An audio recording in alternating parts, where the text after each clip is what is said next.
Hello students, welcome to Sagar classes. Sagar classes में आपका स्वागत है। स्टूडेंट्स, आज के इस वीडियो से हम लोग सीखेंगे यूपी बोर्ड क्लास 9th में सोशल साइंस में जो सेक्शन आता है ज्योग्राफी।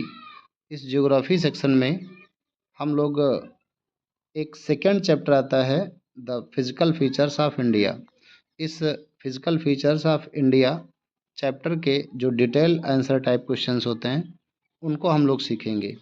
तो डिटेल क्वेश्चंस इसके लगभग 4 या 5 या 6 ऐसे कुछ करवा दिए जाएंगे। तो सबसे पहले स्टार्ट कर लेते हैं इसके फर्स्ट डिटेल क्वेश्चन को। और फर्स्ट डिटेल क्वेश्चन क्या देखिए, तो फर्स्ट डिटेल क्वेश्चन है explain the 6 major physiographic divisions of India. Bharat के जो फिजियोग्राफिक डिवीज़न हुआ है तो इसके 6 मेजर फिजियोग्राफिक डिवीजन्स कौन से हैं। मुख्य जो सबसे बड़े 6 फिजियोग्राफिक डिवीज़न हैं, भौगोलिक इसके विभाजन हैं, वो कौन कौन से हैं। तो देखिए इसके आंसर में India is divided into 6 major physiographic divisions. Bharat को इसके मुख्य 6 भागों में डिवाइड किया गया, बांटा गया है भौगोलिक विभाजन। पहला है द हिमालयन, दूसरा है माउंटेन्स, तीसरा है नॉर्दर्न प्लेन्स और चौथा है पेनिनसुलर प्लेट्यू, है ना। तीसरा है पेनिनसुलर प्लेट्यू और चौथा है द इंडियन डेजर्ट, पांचवा है the coastal plains and the छठा द आइसलैंड्स। ठीक है, ये 6 क्या है, मेजर फिजियोग्राफिक डिवीजन्स हैं। अब आगे बढ़ते हैं। Each division has distinct physical feature. हर विभाग जो इसके डिवीज़न हुए हैं, हर भाग के क्या हैं, इसके अलग अलग, डिस्टिंक्ट का मतलब होता है अलग अलग फिजिकल फीचर्स, इसके भौतिक विशेषताएं हैं। तो the Himalayas protect the country, जो हिमालय है एक तो हमारे देश को प्रोटेक्ट करता है, सुरक्षा देता है। And are the source of major rivers, और सबसे बड़ी बड़ी नदियों का ये मुख्य स्रोत भी है। कौन? Himalaya. The northern plains are fertile agricultural land. एक तो जो नॉर्दर्न प्लेन्स हैं, उत्तरी मैदान, ये क्या हैं, फर्टाइल हैं। किस चीज़ में? एग्रीकल्चरल लैंड में। जो खेती के लिए भूमि है, ज़मीन है, उसमें ये काफ़ी ज़्यादा फर्टाइल हैं, यानी इनकी जो एग्रीकल्चर करने के लिए ज़मीन है काफ़ी ज़्यादा उपजाऊ है। The peninsular plateau is rich in minerals. जबकि पेनिनसुलर प्लेट्यू की बात करें तो ये किसमें? मिनरल्स में काफ़ी ज़्यादा रिच हैं, धनी हैं। और जो थार डेजर्ट है, Indian desert, has sandy terrain and low rainfall. जो भारत का इंडियन डेजर्ट है, भारतीय रेगिस्तान है, ये कैसा है? ये बलुई इलाका है और यहाँ पर लो रेनफॉल, काफ़ी कम वर्षा होती है। द कोस्टल प्लेन्स, जो तटीय मैदान हैं, ये सपोर्ट फिशिंग, ये मछली पकड़ना, है ना, इसमें सपोर्ट करते हैं। और पोर्ट्स, बंदरगाह के लिए, एंड एग्रीकल्चर और कृषि के लिए काफ़ी ज़्यादा फ़ायदेमंद है। While the islands are important for biodiversity. जबकि जो आइलैंड्स हैं ये बायोडाइवर्सिटी के लिए काफ़ी ज़्यादा इम्पॉर्टेंट माने जाते हैं, टूरिज़्म के लिए यानी पर्यटन, एंड मैरीटाइम सिक्योरिटी, और हिमालय पर्वत की सुरक्षा के लिए भी इनको जाना जाता है। तो इसको आगे बढ़ लेते हैं क्वेश्चन नंबर 3 की ओर। तो थर्ड क्वेश्चन क्या देखिए, describe the Himalayan mountains and there importance. जो हिमालय पर्वत हैं उनका वर्णन करना है और उनके महत्व का वर्णन करना है। तो आंसर समझ लेते हैं। The Himalayan mountains are the youngest fold mountains. जो हिमालय पर्वत हैं ये सबसे छोटा जो है जुड़ करके बना हुआ माउंटेन है, पर्वत है, इन द वर्ल्ड, यानी इस दुनिया का। And stretch across northern India, जो लगभग पूरे उत्तरी भारत में फैला हुआ है। They consist of 3 parallel range. इसमें 3 समानांतर पर्वत श्रेणियां हैं।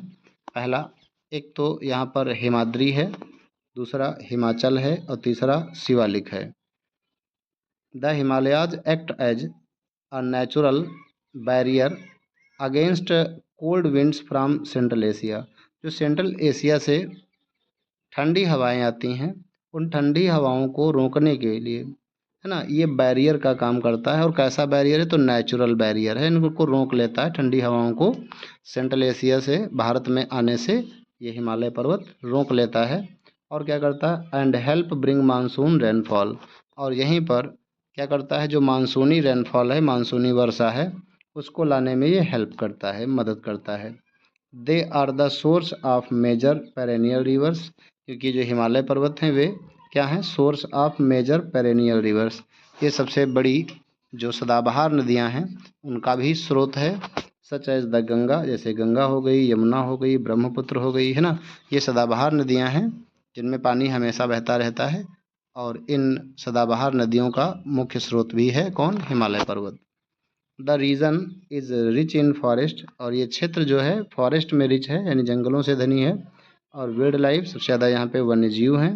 एंड सीनिक ब्यूटी, और यहाँ पे देखने वाली सीनरी वाली ब्यूटी है, देखने वाली सुंदरता है। Making it important for agriculture, और जो ये इसको जो है एग्रीकल्चर के लिए काफ़ी ज़्यादा इम्पॉर्टेंट बनाती है। हाइड्रो इलेक्ट्रिक पावर, यहीं पे हाइड्रो इलेक्ट्रिक पावर का उत्पादन होता है। और टूरिज्म, पर्यटन भी होता है। एंड नेशनल सिक्योरिटी, और राष्ट्रीय सुरक्षा के लिए भी काफ़ी ज़्यादा इम्पॉर्टेंट है कौन, हिमालय पर्वत। ठीक है। नेक्स्ट क्वेश्चन नंबर 3 की बात करते हैं। तो क्वेश्चन नंबर 3 क्या है, explain the characteristics and importance of northern plains.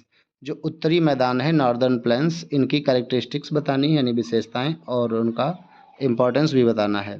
तो आंसर क्या देखिए, the northern plains have been formed by the alluvial deposits of the Indus, Ganga and Brahmaputra river system. जो देखिए इंडस रिवर है, ब्रह्मपुत्र रिवर है, गंगा रिवर है ना, इनके द्वारा जो लाई गई एलुवियल डिपॉजिट्स होती हैं, जलोढ़ मिट्टी को जमा करना, और इसी से बनता है क्या, northern plains. These plains are flat, ये जो प्लेन्स है, मैदान है, ये फैले हुए हैं, फर्टाइल, उपजाऊ हैं। एंड डेंसली पॉपुलेटेड, काफ़ी ज़्यादा घनी जनसंख्या वाले हैं। They provide ideal conditions for agriculture, ये हमारी कृषि के लिए आदर्श क्या है, आदर्श कंडीशंस को, यानी स्थितियों को प्रोवाइड कराता है। ड्यू टू फर्टाइल सॉइल, और अपनी उपजाऊ मिट्टी के कारण। सफिशियंट वाटर, पर्याप्त पानी के कारण।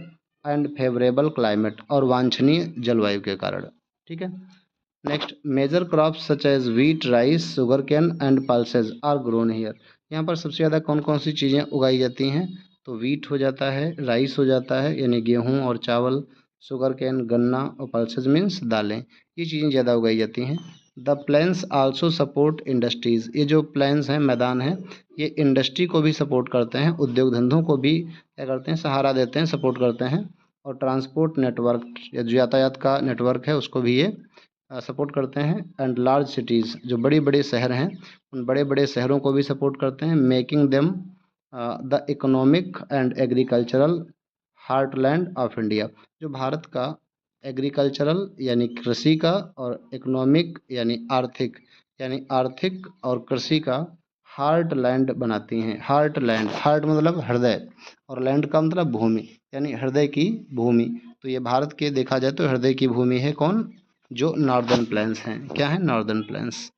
नेक्स्ट क्वेश्चन नंबर 4 की बात करते हैं। तो क्वेश्चन नंबर 4 क्या है, describe the peninsular plateau and its significance.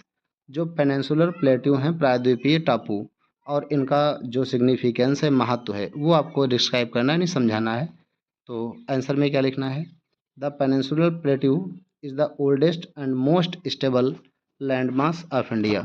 जो पेनिनसुलर प्लेट्यू हैं, ये सबसे ओल्डेस्ट यानी पुराने, और मोस्ट स्टेबल सबसे स्थायी लैंडमास ऑफ इंडिया, भारत की जो लैंडमास है यानी भूमि है कौन, पेनिनसुलर प्लेट्यू, सबसे स्थायी भूमि है और सबसे पुरानी भूमि है।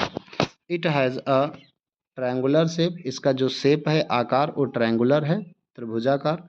And is composed mainly of hard igneous and metamorphic rocks, और इनको जो बनाया गया है पेनिनसुलर प्लेट्यूज को, तो ये किसके द्वारा बने हैं, तो ये हार्ड यानी कठोर जो आग्नेय चट्टानें होती हैं उनके द्वारा, और मेटामॉर्फिक जो रॉक्स होते हैं, मेटामॉर्फिक चट्टानें, उनके द्वारा इनको बनाया गया है।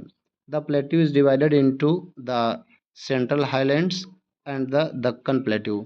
ये जो प्लेट्यू हैं, ये किसके रूप में डिवाइड हैं, तो एक तो ये सेंट्रल हाईलैंड के रूप में, और दूसरे दक्कन प्लेट्यू में, ये दो भागों में डिवाइड हैं। It is rich in minerals, ये मिनरल्स से भरे हुए हैं, यानी मिनरल्स से धनी है। सच एज कोल हो गया, जैसे कोयला है, आयरन ओर यानी लौह अयस्क, मैग्नीज, बॉक्साइट एंड माइका। ठीक है। सपोर्टिंग मैनी इंडस्ट्रीज, जो बहुत सारी इंडस्ट्रीज़ को क्या करते हैं, सपोर्ट देते हैं, सहारा देते हैं। Several reverse including the Narmada, Tapi, Godavari, Krishna and Kaveri originate here, और यहीं से बहुत सारी नदियाँ भी निकलती हैं, जैसे नर्मदा हो गई, तापी नदी है, गोदावरी है, कृष्णा है, कावेरी है। ये सब ओरिजिनेट होती हैं यहीं से। कहाँ से? पेनिनसुलर प्लेट्यू से। और making it important for irrigation and hydro electric power, और यहीं से क्या होता है? इरिगेशन होती है, यानी ये सिंचाई के लिए भी काफ़ी ज़्यादा इम्पॉर्टेंट है। और यहीं से हाइड्रो इलेक्ट्रिक पावर का जनरेशन होता है, यानी हाइड्रो इलेक्ट्रिसिटी को जो है यहीं से उत्पन्न किया जाता है। नेक्स्ट क्वेश्चन नंबर 5 की बात कर लेते हैं। तो 5 नंबर क्वेश्चन है, compare the eastern and western coastal planes of India, कि भारत के जो ईस्टर्न और वेस्टर्न कोस्टल प्लेन्स हैं, तटीय मैदान हैं, कौन से? ईस्ट वाले और वेस्ट वाले, यानी पूरब वाले और पश्चिम वाले। ये तटीय मैदान जो हैं उनके बारे में क्या करना है? कंपेयर करना है, इनकी तुलना करनी है। तो इसका आंसर समझ लेते हैं। आंसर क्या है? तो द वेस्टर्न कोस्टल प्लेन्स, जो पश्चिमी तटीय मैदान हैं, ये lies between the Western Ghats and the Arabian Sea, जो पश्चिमी घाट और अरब सागर के बीच में या बीच तक ये फैले हुए हैं। और दे आर नैरो, एक तो ये सकरे हैं, यानी पतले हैं, और रॉकी, चट्टानों वाले हैं। एंड इंक्लूड द कोंकण और कन्नड़ एंड मालाबार कोट्स। यहाँ पर देखो कौन कौन से तट हैं। एक तो कोंकण का तट है, एक कन्नड़ का तट है, और एक मालाबार तट है। The eastern coastal plains lies between eastern Ghats and the Bay of Bengal, जो ईस्टर्न कोस्टल प्लेन्स हैं ये किसके बीच में, यानी पूर्वी तटीय मैदान जो हैं ये किसके किसके बीच तक फैले हुए हैं? तो ये ईस्टर्न घाट्स से बे ऑफ बंगाल तक, यानी पूर्वी घाट से लेकर के बंगाल तक ये फैले हुए हैं, बंगाल की खाड़ी तक फैले हुए हैं। और दे आर ब्रॉडर, यानी एक तो ये चौड़े हैं अधिक, and are formed by the deltas of rivers, और इनका निर्माण जो होता है वो नदियों के डेल्टा के द्वारा होता है। और वो नदियाँ कौन सी हैं? Such as the Mahanadi, Godavari, river and Krishna and Kaveri. तो महानदी हो गई, और गोदावरी हो गई, कृष्णा हो गई, कावेरी हो गई। इन नदियों के जो डेल्टा होते हैं, ठीक है, उनके निर्माण को पूरा करते हैं, उनके निर्माण को पूरा करते हैं। तो आगे समझ लेते हैं क्या है। Agriculture sorry both coastal planes, ये दोनों तटीय मैदान ऐसे हैं, आर इम्पॉर्टेंट फॉर फिशिंग, जो फिशिंग के लिए यानी मछली का शिकार करने के लिए इम्पॉर्टेंट हैं।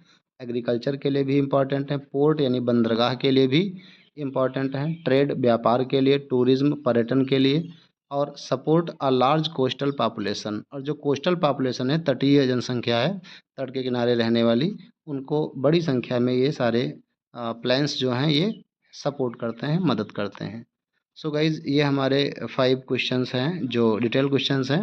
आप इनमें से जो भी आपको लगे कि हमारे एग्ज़ाम के लिए इम्पॉर्टेंट है, वैसे तो सारे इम्पॉर्टेंट हैं, बट आपको जो भी लगे कि इम्पॉर्टेंट हैं उनको आप 1-2 बार रिवाइज़ कर लीजिए, अच्छे से तैयार कर लीजिए।